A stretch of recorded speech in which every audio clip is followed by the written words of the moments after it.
안녕하세요. 여러분 혹시 건물주이십니까? 아니면 건물주가 꿈이십니까? 그렇다면 이 영상을 끝까지 보실 필요가 있습니다.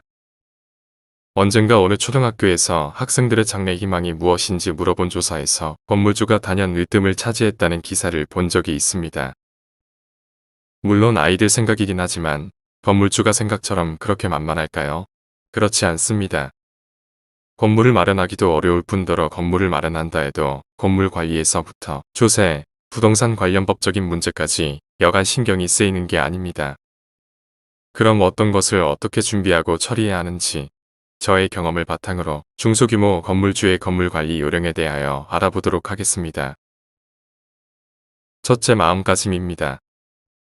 건물 임대인과 임차인의 관계는 갑과 을의 관계가 아니라 공생관계라는 것을 항상 유념하고 행동하여야 합니다.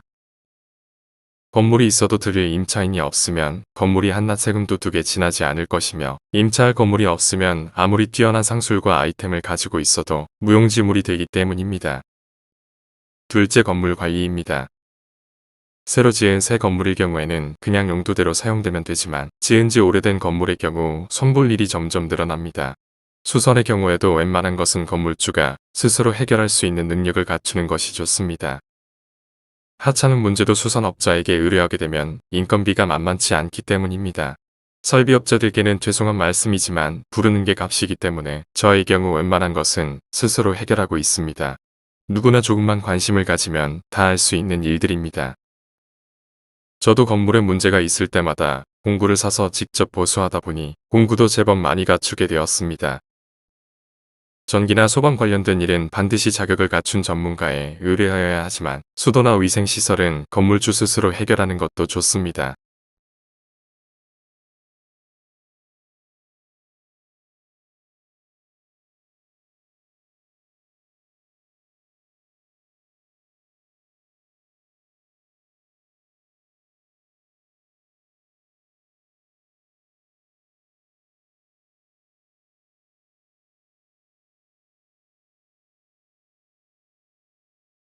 셋째, 계약 관리입니다.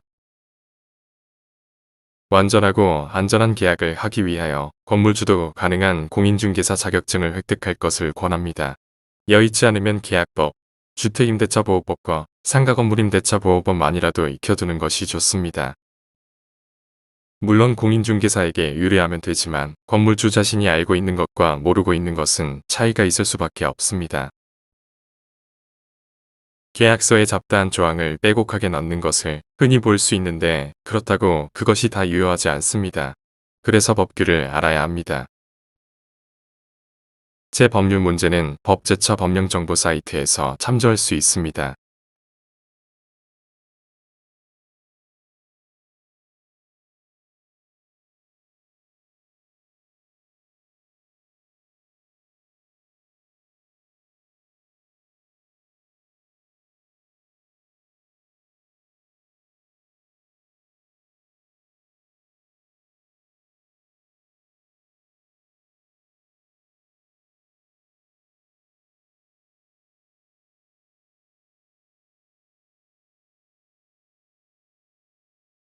계약 기간이 만료되면 같은 조건으로 갱신된 것으로 보기 때문에 임대료를 조정할 계획이 있으면, 주택은 계약기간 만료 6개월에서 2개월 사이에, 상가 건물은 계약기간 만료 6개월에서 1개월 사이에 임차인에게 통보해 주어야 합니다.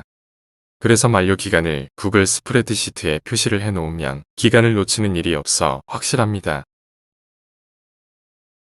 넷째, 임대료 수납 관리입니다. 임대료가 정해진 날에 꼬박꼬박 들어오면 별로 신경 쓸 일이 없겠지만, 그런 경우도 드물고, 그렇다고 바로바로 독촉을 할 수도 없는 게 현실인지라 임차인이 5, 6명만 돼도 혼란스럽고 관리가 어렵습니다. 그래서 저는 구글 스프레드시트로 임대료 수납장을 만들어 스마트폰으로 은행 알림이 오면 바로 처리해서 관리합니다.